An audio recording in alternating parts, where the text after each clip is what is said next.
नमस्कार, मैं हूं आपके साथ नीलोफर अंसारी और आप देख रहे हैं V9 न्यूज। आइए रुक करते हैं कुछ बड़ी खबरों की ओर। रामनगरी अयोध्या में प्राण प्रतिष्ठा समारोह से पूर्व अयोध्या के सर्किट हाउस में भाजपा के राष्ट्रीय महामंत्री BL संतोष, तरुण चुग, बीजेपी प्रदेश अध्यक्ष भूपेंद्र चौधरी, महामंत्री संगठन धर्मपाल सिंह, उप मुख्यमंत्री ब्रिजेश पाठक, ऊर्जा मंत्री AK शर्मा, पर्यटन मंत्री जयवीर सिंह सहित अन्य पदाधिकारियों ने स्थानीय प्रशासन व भाजपा पदाधिकारियों के साथ बड़ी बैठक संपन्न हुई। बैठक में प्राण प्रतिष्ठा समारोह और उसके बाद आने वाले श्रद्धालुओं की सुविधाओं को लेकर चर्चा की गई। उप मुख्यमंत्री ब्रिजेश पाठक ने बताया कि ठंड से बचाव के साधन दवाइयों की उपलब्ध को लेकर बैठक की गई। स्वास्थ्य सुविधाओं को लेकर अतिरिक्त चिकित्सकों व एम्बुलेंसों की तैनाती की गई। पैथ लैब की व्यवस्था की गई है।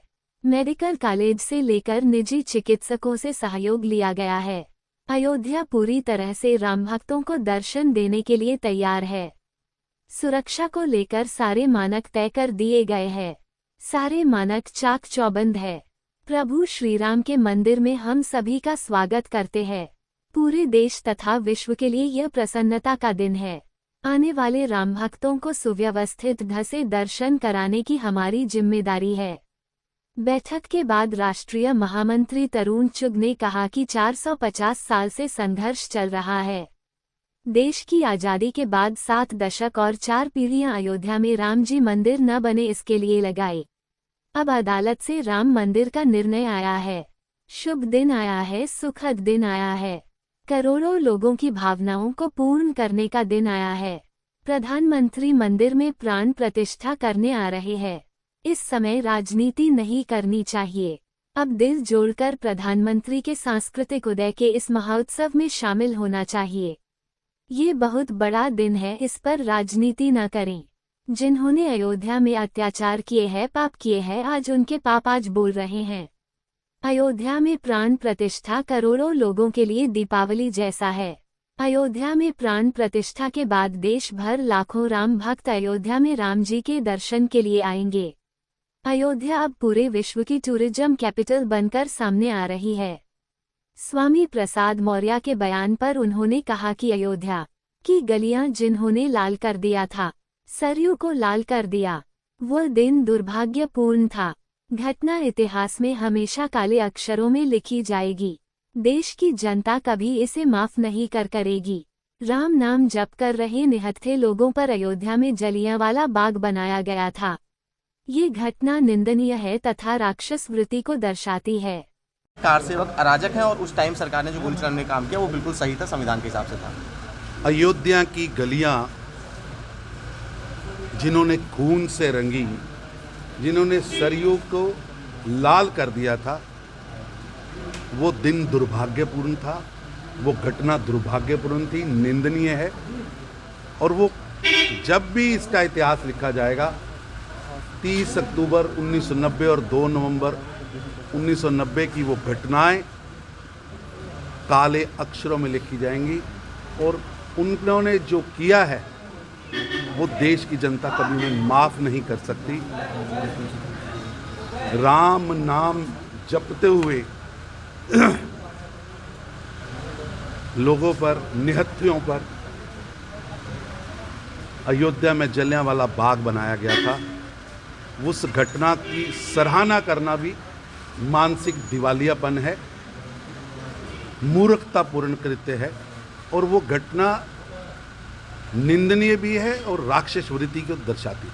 सर, दूसरी तरफ ममता बनर्जी का कहना है कि जो अयोध्या के अंदर राम मंदिर को इनॉग्रेट किया जा रहा है ये प्री इलेक्शन गिमिक है। 450 साल से संघर्ष चल रहा था। अब जिन्होंने देश की आज़ादी के बाद भी 7 दशक, जो आज गठबंधन बना के बैठे हैं, 7 दशक और 4 पीढ़ियां अयोध्या में श्री राम जी का मंदिर ना बने, उन्होंने लगाई।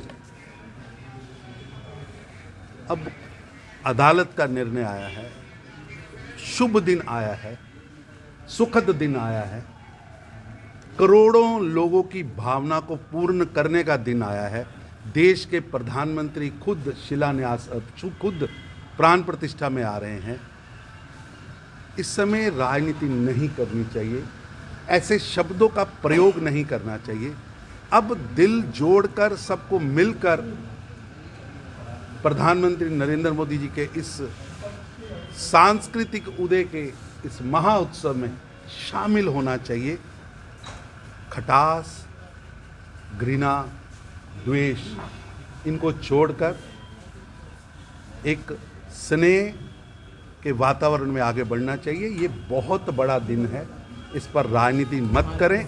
और ये 450 साल की संघर्ष और तपस्या के बाद दिन आया है, इसे छोटे विषयों के साथ नहीं जोड़ना चाहिए। ठीक है, कुछ लोगों ने पाप किए हैं, उनके पाप आज बोल रहे हैं। कुछ लोगों ने अत्याचार किए हैं, वो आज बोल रहे हैं। लेकिन आज उन सब चीज़ों को छोड़कर सबको खुले मन से श्री राम जन्मभूमि पर रामलीला के विराजमान के समय में प्रधानमंत्री नरेंद्र मोदी जी के इस बड़े प्रयास के साथ जुड़ना चाहिए। ये राम काज है, ये राष्ट्र काज है। में ठंड के बचाव के संसाधन, दवाइयों की कोई दिक्कत हो और सारी व्यवस्थाएं सुनिश्चित करने के लिए हम लोगों ने बैठक की है। और मुझे बताने में प्रसन्नता है, अयोध्या धाम पूरी तरह से प्रभु रामलला के दर्शन देने के लिए राम भक्तों को तैयार है।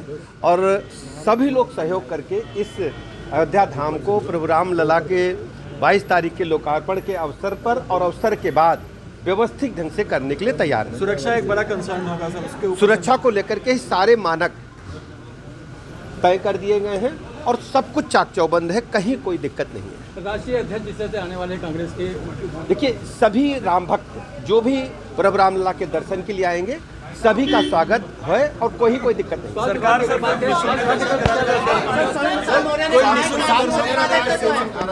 देखिए, हम प्रभु रामलला के मंदिर में सबका स्वागत करते हैं और ये भारत के लिए, सनातन धर्म के लिए, पूरी दुनिया के लिए ये खुशी का पर्व है।